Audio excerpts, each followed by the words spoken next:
안녕하세요. 네. 그 저번 시간에 이제 그 1강, 2강에서 1강에서는 이제 경전 제목을 했고, 그 다음에 2강에서는 그 법회 인요분을 했어요. 근데 이제 뭐 교재 없이 그냥 가지고 있는 걸 가지고 해서 이거 프린트한 거 다 가지고 계시죠? 네. 여기 보면 2강에서 했었던 법회 인요분을 요 번역된 거를 누가 한번 읽어볼까요? 제가 읽어볼게요. 예. 첫째 장 금강경 고광스님 번역 1. 법회의 인요문 법회의 원인과 이유 여시함은 일시 둘 제3위고 기두흑 고도번 여 대비구 중 1250여 구 이러함과 내가 한때임이 들렸습니다. 부처님께서는 사위국의 기수급 고도본에 계셨는데 함께하는 큰 비구들이 1250분이나 갖추어졌습니다. 이시 세존 식시 착의 지발 입사위 대성 걸시 걸사 기성중 차제 거리 환지 본처 반사hul 수의발 세조기 부자 이좌 그때 세존께서는 밥때라서 가사를 입으시고 가루를 들고 큰 사위성에 들어가 밥을 비셨습니다. 그 성 가운데에서 차례대로 빌기를 마치셨는데 도리어 근본 입처에 이르러야 하기에 밥을 드시고 나서 가사와 가루를 거두시고 발을 씻은 뒤에 자리를 펴고 앉으셨습니다. 수고하셨습니다. 먼저 요 강의를 했기 때문에 내용은 뭐 알겠지만 그걸 이제 전체적으로 문장으로 어떻게 되는지에 대해서 궁금하실 것 같아서 제가 좀 프린트를 했어요. 그다음 오늘은 이제 선연 기청분을 할 차례인데요. 선연이 뭘까요? 선연 아세요? 선연이요? 근데 참 이상하죠. 원래 이름은 번역 안 하잖아요. 제가 고강인데요.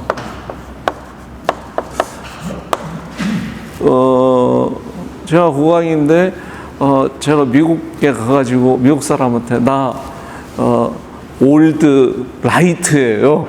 이렇게 안 하잖아. 그러죠? 그렇게 안 하잖아요. 그래서 사실 이름은 번역하지 않는 게 통례예요. 근데 이 지금 수보티라고 하는 것은 원래 수보리라고 쓰여 있는 이것은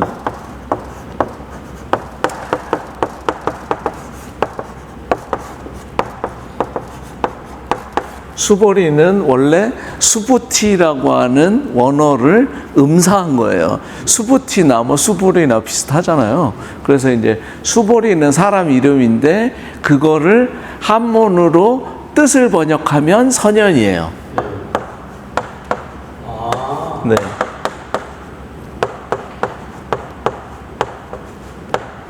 네. 뜻을 번역하면 선연이에요. 그러니까 무슨 말이냐면 이게 현명하다는 뜻이잖아요. 매우 현명하다는 말이죠.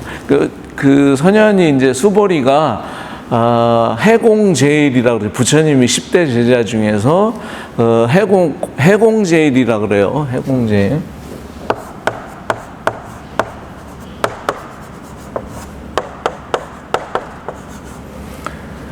공을 가장 잘 이해했다는 거예요. 수보리가 10대 제자 중에서 가장 특징적으로 부처님이 말씀하신 공을 가장 잘 이해했다 그래서 해공제일 수보리라고 불러요. 근데 그 수보리를 다른 번역자는 저 선현이라고 번역한 사람도 있어요. 그러니까 이름의 의미를 번역한 거예요. 이런 경우들이 뭐 꽤 있죠.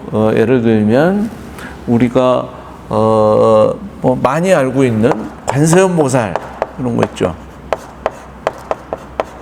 관세음보살 그러면은 인도 사람들이 관세음보살이라고 불렀겠어요? 안 불렀겠죠. 이거 한문인데. 그러니까 인도 사람들은 경전에는 아발로키테 이슈아라예요.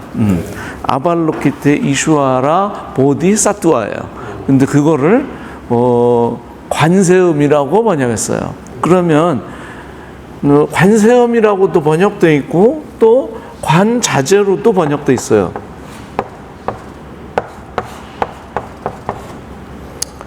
어떤 사람은 세음이라고 번역했고 어떤 사람은 자재라고 번역했어요. 그러면 세음과 자재는 또 어떻게 다를까? 우리는 뭐가 굉장히 자유자재하게 뭘 하면 그런 생각 하잖아요. 지금은 자유자재라는 말을 쓰면 프리덤 같죠? 뭔가 자유로운 이런 느낌이 들잖아요. 근데 이제 원래 이거는 이제 불교 용어에서 나온 말인데요.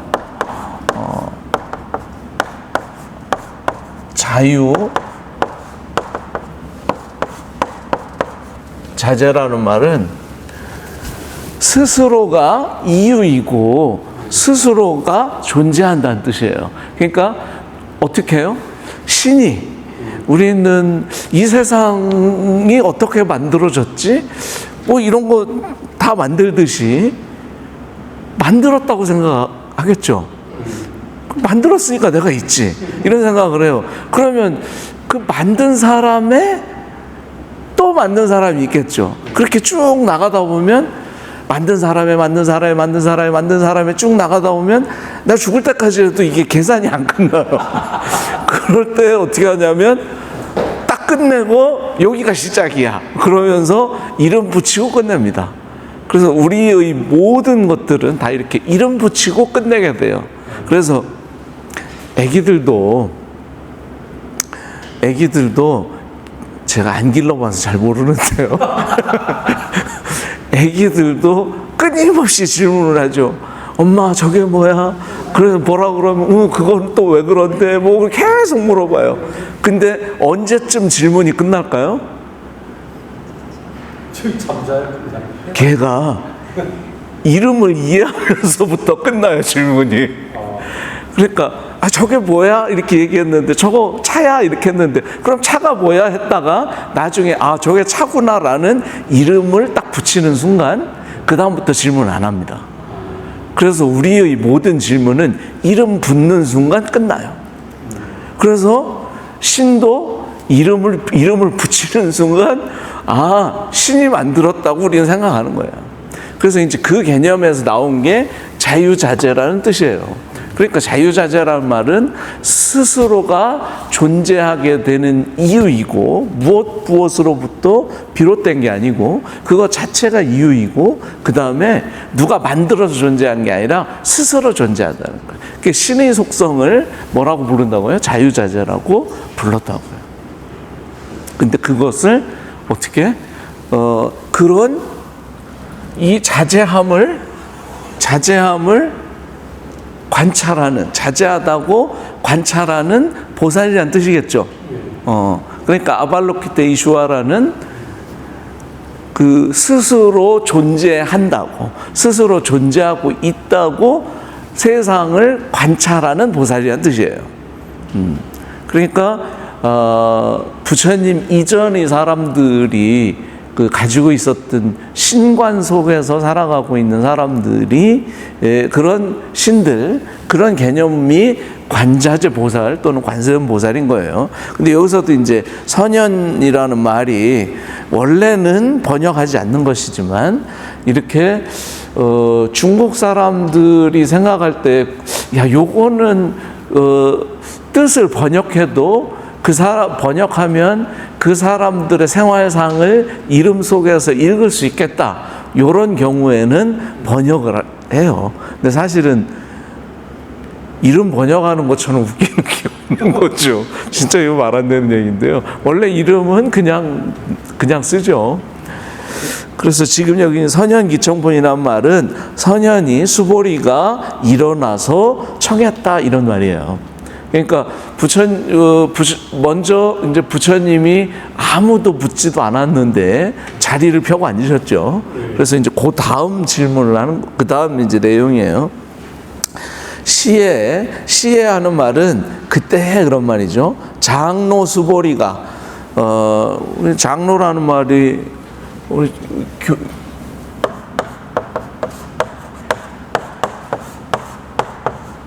우리 많이 쓰죠, 장로. 교회 다니는 사람들 뭐 장로, 무슨 장로, 박 장로, 김 장로 뭐 이렇게 막 하는데 수보리가 일대 장로였어요. 수보리가 제일 먼저 장로였어요. 그러니까 장로들은 수보리를 원조로 삼아야 된다.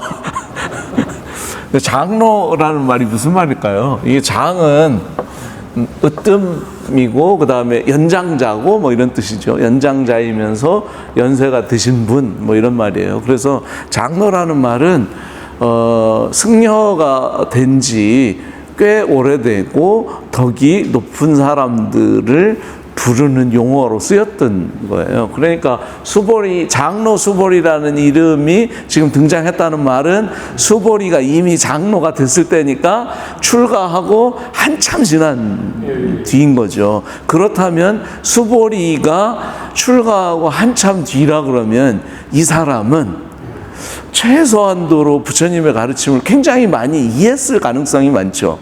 그런 상태에서 이 경전이 설해졌다고 생각하시면 그러면 이 경전의 그 전체적인 배경이 좀 어느 정도 요 말 속에 이해되는 거예요.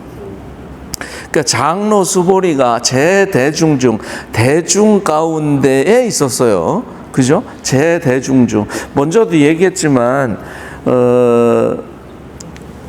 요 중자는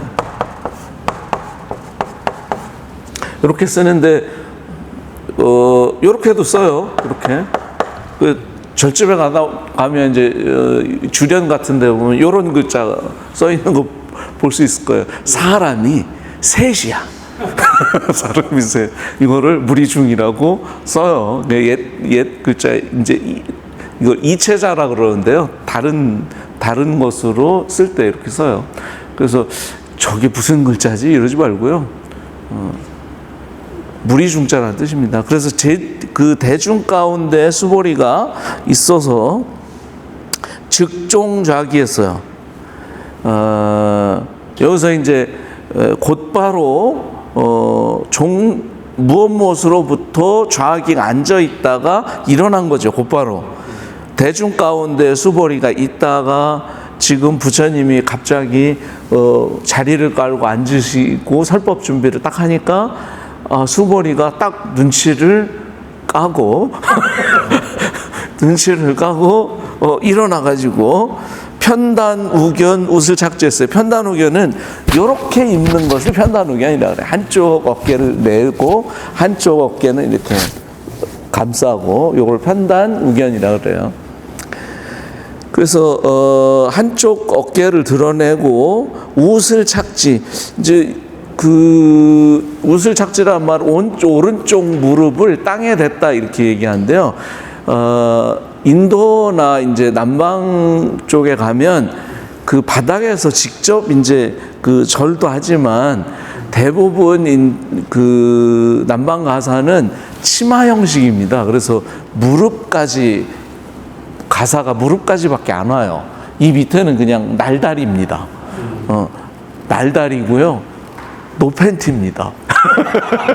날다리에 노팬티입니다. 그래서 그 이유가 뭐냐면 그 스콜 지역이라 비가 엄청나게 많이 오기 때문에요. 이게 우리가 뭐 오는 요즘 우리는 이제 뭐 장마철 때 많이 막 쏟아붓는 정도의 그런 이제 머리가 아플 정도로 와요. 이게 그러면 그 튀는 물이 이렇게 많이 올라오거든요. 근데 이거 우리처럼 밑에까지 이렇게 하면 다 젖습니다. 그래서 무릎 있는 데까지 그 바지를 저기 가사를 입어요. 근데 이제 저 같은 경우는 가서 해보니까 노팬티니까 무언가 오전에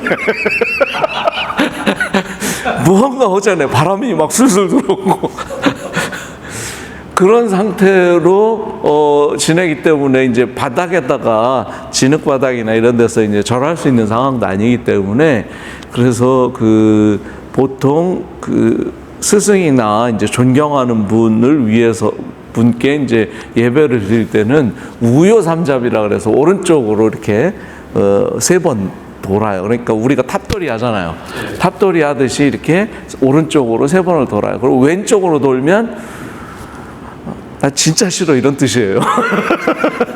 오른쪽으로 돌면 존경한다는 뜻이고 왼쪽으로 돌면 진짜 싫어 이런 뜻이에요. 그러니까 왼쪽으로 돌면 안 돼요.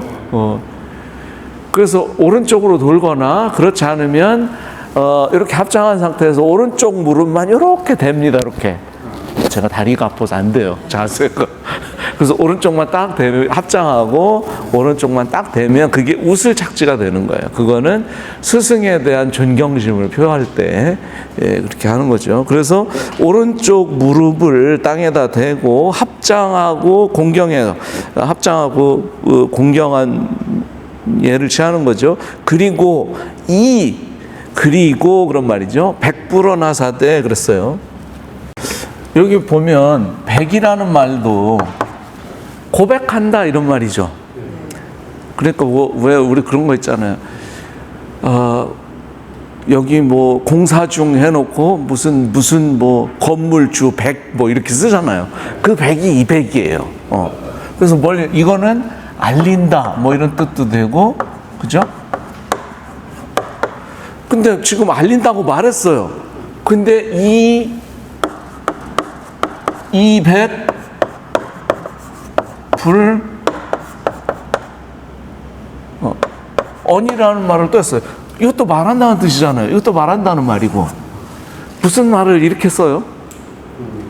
이상하죠? 근데 우리는 그런 생각 안 해요. 그냥 부처님께 말씀드렸다 이렇게 생각하는데 이거는 의미가 달라요. 100이라는 말은 고백하는 거예요. 그러니까 나는 고백이라는 거는 그런 거잖아요. 예전에는 나 쑥스러워서 말 못했는데 내가 자백한다, 고백한다, 자기의 심경을 털어놓는다 이런 말이잖아요. 이렇게 털어놓는데 말한다는 말도 이 언자가 나오면 언이라는 글자가 요렇게 말하는 걸 그린 뜻이에요. 요렇게 말하는 거. 그러니까 요렇게 말할 때는 어떻게 해요? 다 들리도록 말한다는 뜻이에요. 큰 소리로. 그러니까 고백해서 말하는데 자기 혼자 그냥 고백하게 부처님 이러고 한 게 아니라 부처님 이러고 있어. 저 할 말 있어요. 이러고 했다고. 그런 뜻이에요. 이 백불어 나사대.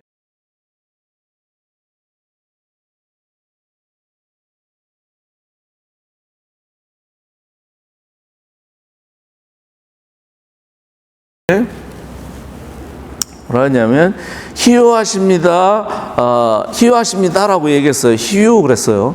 희유는 참 보기 드문 일입니다라고 큰 소리로 말했어요. 왜요? 그래야 사람들이 모일 거 아니에요. 다른 사람들 들을 수 있도록 큰 소리로 말했다는 거예요. 정말 희유하다고. 정말 보기 드문 일인데, 보기 드문 일인데 다들 와봐. 이 얘기 부처님 뭐 하실 말 있는 것 같은데 그러고 막 불러드린다는 말을 이렇게 한문으로는 굉장히 이렇게 뭐랄까 그냥 한눈에 쫙 들어오게 표현했어요. 그 그림처럼. 이 한문을 보면 그림이 한 장 딱 떠올라야 돼요. 근데 우리는 그런 그림이 안 떠올라요. 왜냐하면 잘 몰라. 이 뜻을. 그래서 희유하십니다. 세존열애께서는 여기는 이제 지금 원어에는 세존 열애 응공 정변지 명행족 선서세간의 무상사 조어장부 천인사 까지 돼 있어요. 근데 이제 여기는 길잖아요. 쭉 다 자르고 쭉 다 자르고 세존이시고 열애이신 분께서는 이런 말이에요. 세존이시면서 열애이신 분께서는 선혼염제 보살하시고, 여기서 이제 우리가 분명히 알아야 될 것은 제라는 글자입니다. 지금 제보살 그러면 모두 제자죠. 모든 보살이라고 우리가 읽기 쉬워요.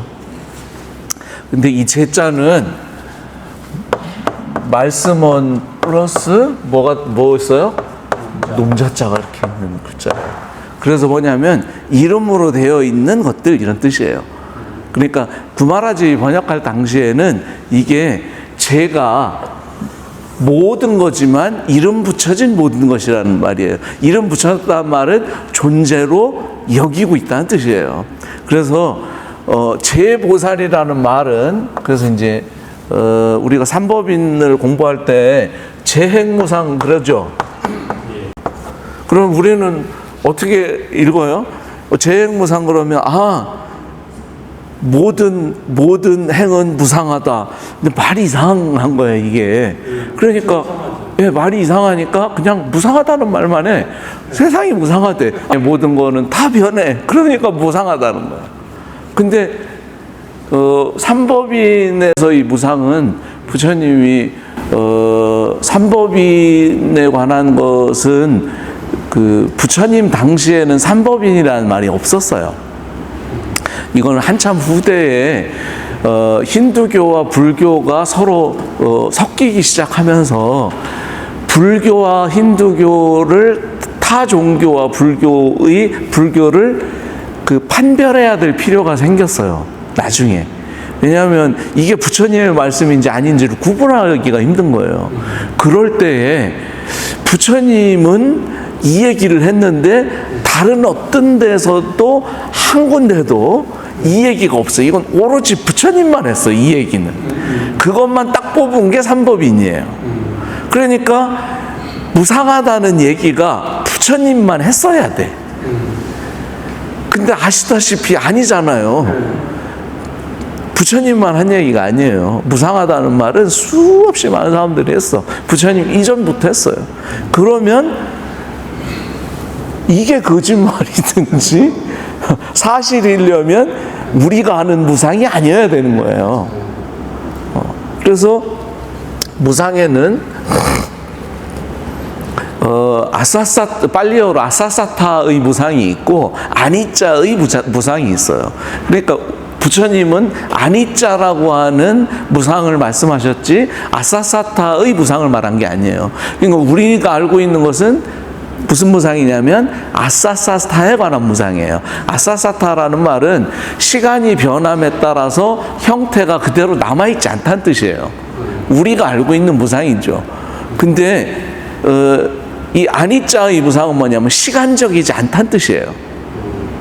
그러니까 우리가 일분제에서 일시에라고 말했던 그거죠. 네. 일시에라고 말했던 한때라는 뜻이에요. 우리에게 드러나고 있는 모든 것들이 한때에 드러나고 있는 거죠. 그 한때에 드러나고 있다는 의미가 무상인 거예요. 무상이라는 말이. 자, 한번 볼까요? 지금 이게 보이죠? 네. 눈을 감아 보세요. 싹 사라졌어요. 눈을 떠보세요. 쫙 나타났어요. 그죠? 시간적이지 않습니다. 눈 뜨면 나타나고 눈 감으면 사라져요. 얘가 시간이 변해가지고 뭐 이렇게 변한 게 아니야. 그래서 얘는 물건도 아닌 것이 이 법은 엄청나게 빠르다는 거야. 근데 우리가 알고 있는 무상은 잘 그렇게 차 하나 사도 몇 년 동안 괜찮잖아요. 그게 괜찮잖아요. 꽤 잘 버텨요. 근데 부처님이 말씀하시는 무상은 그렇지 않다는 거예요. 워낙 빠르다는 거예요. 워낙 빠르다는 거예요. 뭐가? 지금 여기서 이제, 그래서 지금 이거를 설명하기 위해서 말하는 거예요. 여기서 이거는 모든 것이라고 말하지만 사실은 존재하는 모든 것이라는 뜻이에요. 존재로 여기고 있는 모든 것은 진행되었기 때문에. 어떻게 진행됐어요? 우리의 감각기관이 외부 대상의 신호를 받아들여 가지고 그 신호를 해석해서 과거의 기억과 비교해 가지고 이거는 이런 신호일 때 이런 거였어 라는 것을 쭉 끄집어내 가지고 우리가 그려내죠. 그거를 웨이처에서 그 짓을 해요. 그러면 그렇게 싹 드러내고 있는 그런 진행이 이루어지고 있다고요. 그래서 이거를 조작이라는 말로 또 번역합니다. 이거는 원래 쌈스카라 또는 쌍카라라고 부르는 건데 그거를 행이라고 번역했어요. 행은 원래 네거리를 뜻하는 글자였어요. 이렇게 시장의 네거리를 뜻하는 글이었어요. 요런 그림이었는데 요게 요렇게 바뀌고 요렇게 바뀌고 요렇게 바뀌어서 행자가 된 거예요. 그러니까 시장의 네거리는 사통팔달로 돼 있으니까 이쪽으로 진행될 수도 있고 이쪽으로 진행될 수도 있고 이쪽으로 진행될 수도 있어요. 그 진행의 방향에 따라서 존재하느냐 존재하지 않느냐가 결정되는 거죠. 그래서 모든 것이 존재한다고 진행된 것들은 다 어떻게 해요? 시간적이지 않다고. 그렇죠? 네, 시간적이지 않습니다. 눈 뜨면 나타났다가 눈 감으면 사라졌다가 또 눈 뜨면 나타나요. 엄청나게 빠르게 그렇습니다. 그렇게 빨리 만들어낼 수가 없어. 쫙 하고 나타나요. 그래서 그 얘기를 한 거예요. 그래서 모든 것은 진행되었기 때문에 무상하다는 거예요. 이거는 아무도 말한 적이 없어요. 어디에도 안 나와요. 그래서 삼법인의 첫 번째가 재행무상이라는 거예요. 그러니까 모든 존재하는 것들이 진행되었기 때문에 무상하다고 말한 거지 세상이 무상하다고 부처님이 그걸 깨달은 게 아니에요. 그거는 부처님이 깨달지 않으려고 노력을 해도 그냥 알게 돼. 여러분들도 알잖아. 살다 보니까 이렇게 바뀌었잖아요. 옛날에 꼬맹이였는데 이렇게 바뀌었잖아요. 그 무상은 굳이 6년 동안 틀어 앉아서 고민해서 깨달을 문제가 아니에요. 이건 누구나 다 아는 거야. 살면 다 알아. 우리 할머니도 알았어. 그 무상의 문제가 아닌 거예요. 그래서 여기서 재보살이라는 말은 그럼 무슨 말이겠어요? 모든 것이 존재한다고 생각하는 보살이란 뜻이겠죠. 네. 그럼 근데 여기서는 우리가 어떻게 해석이냐면 이게 모두 제자니까 모든 보살이라고 계속 해석한 거예요. 근데 모든 보살일 수가 없죠. 보살이 얼마나 많은데 부처님이 얘기한다고 부처님 말에 다 따라서 뭘 하겠어요? 그래서 모일 수 있는 사람도 모든 보살은 있을 수 있어요. 보살중은 있을 수 있겠지. 그죠? 보살중은 있을 수 있어요. 보살중은 있을 수 있어요. 발음을 잘해야 됩니다. 보살중인지. 제가 먼저도 한번 얘기했지만 스님들이 얼마나 큰 역할을 하는지 공사를 할 때도 공사중이 있어요. 그죠? 도로 공사중, 식사중, 중들이 다 있어요. 여기도 보살중이 있습니다. 그래서 재보살이라는 말은 선혼염 재보살이라는 말은 모든 것이 존재한다고 바라보는 보살에게 선혼염이라는 말이에요.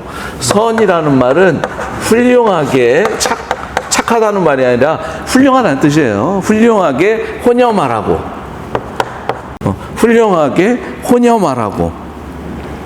혼염이라는 말은 뭐냐면 기억을 보호해야 된다는 거예요. 어떻게 보호하냐면 존재한다고 생각하고 있었던 생각을 버리고 이게 환상이라고 하는 사실을 기억하도록 혼염시킨다 이 말이에요. 그러니까 존재한다고 생각하는 보살들의 생각을 잘 바꾸라고 말씀하셨고 선부촉 재보살 진짜 이거 진짜 중요하다고 부탁하고 촉구하고 했다는 거예요. 어떤 보살들한테? 이렇게 모든 게 존재한다고 생각하는 보살들한테 부처님은 그렇게 하셨어. 그러면 이 보살들은 누구겠어요? 보살에는 두 가지 보살이 있습니다. 지금 여기서 말하고 있는 제보살이 있고요. 여기 제보살이 있고 그냥 보살이 있어요.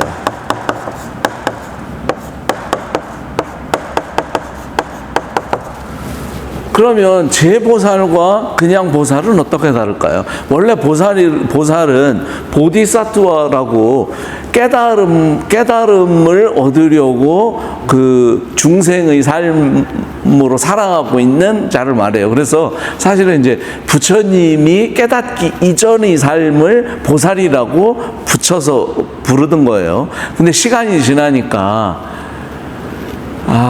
이게 이제 힌두교화 돼서 힌두교에서 이제 이 보살의 개념을 받아들입니다.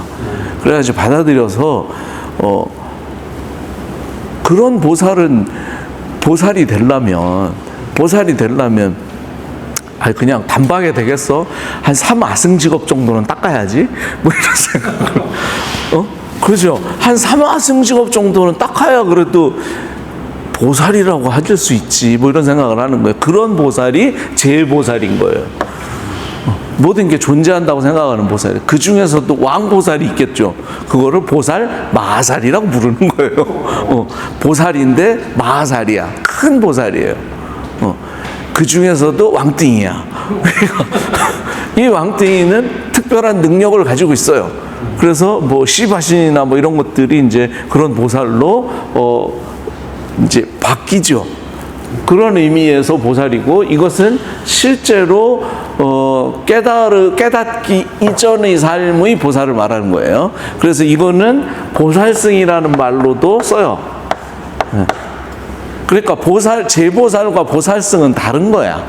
근데 우리는 같은 것으로 이해하는 거죠. 그래, 이 생각을 반드시 잘 생각해야 돼요. 그래서 존재한다고 생각하는 모든 게 존재한다고 생각하는 보살들에게도 잘 부탁했어. 그런 거 하지 말라고, 잘못했다고. 그러니까 일반 사람들이 아니라 뛰어난 존재들한테도 이렇게 부처님이 얘기했다는 말은 그들을 가리켰다는 말이잖아요. 천인들의 스승으로서 가리켰다는 뜻이에요. 그러니까 걔네들한테도 말했는데 걔네들 떨거지들 있잖아요. 그 떨거지들이 누구겠어요? 선남자 선여인이에요. 좋은 가문의 남자 여자란 뜻이에요. 선남자 선여인은 우리가 알고 있는 그냥 훌륭한 남자, 훌륭한 여자 이런 말, 보통 남자 여자를 말하는 게 아니라 훌륭한 가문의 남자 여자란 뜻이고, 이것은 브라만 가문의 남자 여자란 뜻이에요. 그러니까 그들은 제보살의 생각을 가지고 있겠죠. 모든 게 존재한다고 생각하는 보살이라는 생각을 가지고 보살을 본다 이 말이에요. 그러니까 이들에게는 반드시 뭐가 있어요? 아가 있습니다. 아트만이. 항상 그 안에 아트만이 있어요. 그래서 자아가 이 몸 안에 있고, 그 다음에 이 몸의 감각기관을 통해서 외부의 대상을 본다고 생각하는 거예요. 이것은 선남자 선여인이 가지는 특징이고요. 이 경전 내에서 제라는 글자가 나오면 이게 제 비구든 제 보살이든 상관없이 제자가 나오는 뒤에 나오는 거는 존재한다고 생각하는 것들이에요. 그러니까 비구도 부처님의 말씀을 제대로 이해한 비구도 있고 그렇지 않은 비구들도 있어요. 그래서 그런 비구를 부를 때 제비구라고 부르지. 근데 우리는 모든 비구라고 이해를 하는 거예요. 그래서 이게 경전이 안 읽어집니다. 무슨 말인지 몰라서. 처음에 시작할 때의 뜻은 제가 사페라는 말 또는 사뚜아라고 부르는 것을 번역한 말이기 때문에 그 말로 이해를 해야 돼요. 이거는. 그러니까 지금 여기서 그러니까 이런 보살들한테도 모든 게 존재한다고 생각한 보살들에게도 생각을 바꾸라고 얘기했고, 그거를 잘 지키라고 부촉도 했어요. 그러면 선남자 선녀인한테 뭐 한마디 해주셔야 되지 않겠어요? 뭐 이 얘기를 하는 거예요 지금. 그래서 세존이시여 선남자 선녀인이 발 안욕따라 삼약삼보리심 한다면, 즉 안욕따라 삼약삼보리심은 뭐예요? 부처님이 깨달은 그 최상의 깨달음을 얻겠다는 마음을 낸다면 이런 말이에요. 그러면 이런 깨달음을 내려면 부처님의 깨달음은 이런 그 힌두교의 깨달음과 결정적으로 다른 게 뭐죠? 결정적으로 다른 것은 거의 대부분 다 비슷한데 결정적인 차이는 네, 아냐 무아냐예요.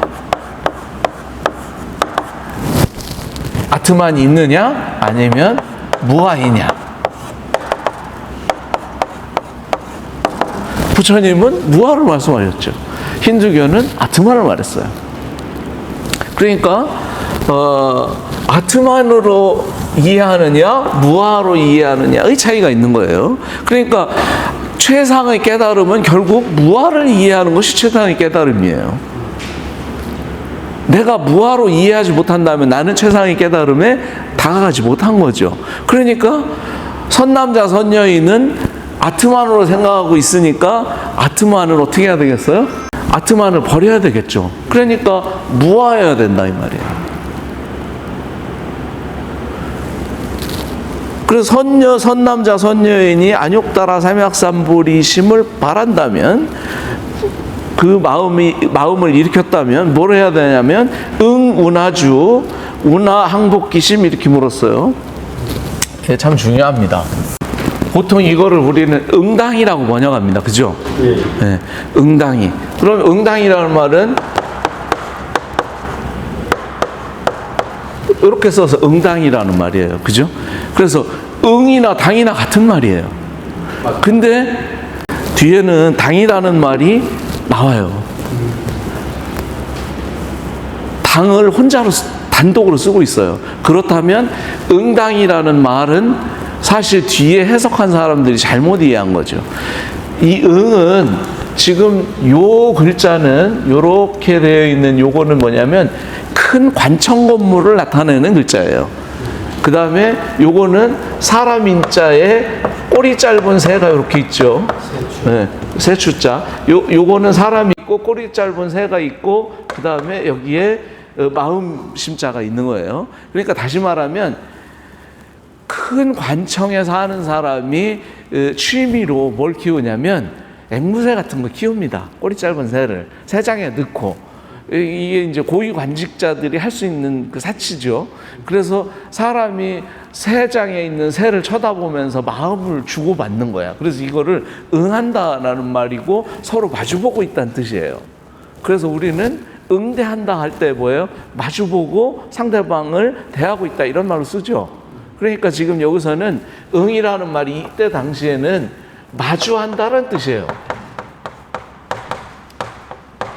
근데 이거를 응당이라고 번역하는 순간 무슨 일이 벌어지냐면 응당이라고 번역했으니까 마치 뒤에가 다 명령문처럼 느껴진다는 거예요.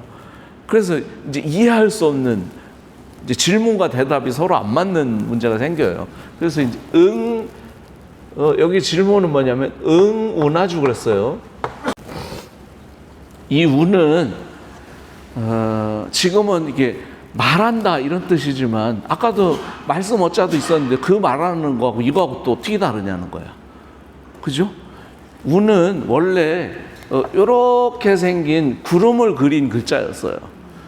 구름을 그렸는데 사람들이 저쪽에 있는 사람도 구름을 가리키고 나도 구름 가리키고 그래서 그걸 이렇게 저기 구름 있네? 라고 얘기하다가 이 말이 점점 시간이 지나면서 모르는 것을 가르쳐준다, 일러준다라는 말로 쓸 때 이 글자를 빌려 쓰기 시작했어요. 그러니까 이거를 이를 운이라고 우리는 쓰죠. 이를 운 이러잖아요.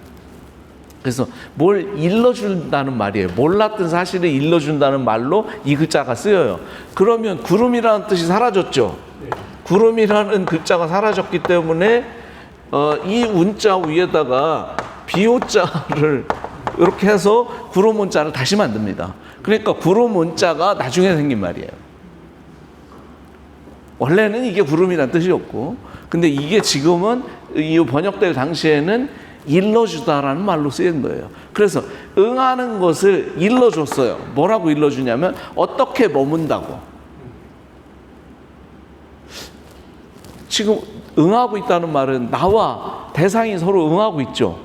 나와 대상이 서로 응하고 있어요. 이것이 어떻게 머물고 있다고 말씀해 주시고 어떻게 일러줘야 하며 이 말이에요. 그러니까 내가 나와 대상이 어떻게 응하고 있는지를 일러주고 그런 말이죠. 그러면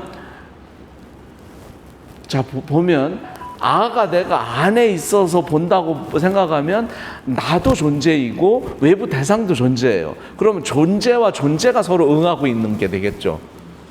힌두교에서는 이렇게 존재와 존재가 응하고 있는 개념으로 세상을 봐요. 우리 역시 그렇게 봅니다. 그걸 중생이라고 부르고요. 근데 부처님은 그런 아가 없으니까 얘가 그렇게 응하지 않겠죠. 아까 얘기한 것처럼 지웠네. 무상하게 우리에게는 일시에 드러난다 이 말이에요. 나와 대상이 일시에 드러나고 있어요. 그러니까 무아로 작동하고 있기 때문에 어떻게 머무는가가 굉장히 중요하겠죠. 존재로 머무느냐, 눈 깜빡할 새에 나타났다가 사라지느냐로 머무느냐, 개념이 다른 거예요. 그러니까 응하는 것이 어떻게 머문다고 일러주어야 하며 이런 말이죠. 운하항복기심, 어떻게 항복해야, 어떻게 항복되어야 그 마음이, 여기서 그 마음은 안욕따라 삼약삼보리심이에요. 깨달음의 마음이 된다고 일러주겠습니까? 이렇게 묻는 거예요. 그러니까 요 이제 번역된 걸 한번 보면 복이 드문 일입니다. 세존이시여 열애이신 분은 모든 게 존재한다는 보살의 기억을 잘 도와주시면서 모든 게 존재한다는 보살을 잘 부탁한다고 당부하셨습니다. 세존이시여 가문이 훌륭한 남자와 여인이 최상의 깨달음을 얻으려는 마음이 피어나면 응하는 것은 어떻게 머문다라고 일러주어야 하고 무엇이 항복되어야만 그 마음이 된다고 일러주어야 하겠습니까? 이렇게 물은 거예요. 그러면 지금 어떻게 머무는 것과 그 다음에 어떻게 항복이 하는가가 이 경전의 질문의 요지겠죠. 그러면 자아와 대상으로 있는지, 그 다음에 내가 이 마음이 항복된다면 어떻게 항복되는 것인가에 관한 문제가 질문이니까 그 대답도 그렇게 나와야 되겠죠. 근데 여태까지 여러분들이 강하게 읽어보면 그런 대답이 없었죠. 네. 그래서 이제 그 부분에 대해서 얘기를 해야 되는데 내가 원래는 이 선현기 청분을 1시간에 끝내려고 했는데 그게 안 될 것 같은데요. 그래서 여기 좀 쉬었다가 일부 하고요. 그 다음에 나머지를 다음에 하고 다음 시간에 저 3분제를 해야 될 것 같아요. 설명이 길어서 잠깐 쉬겠습니다.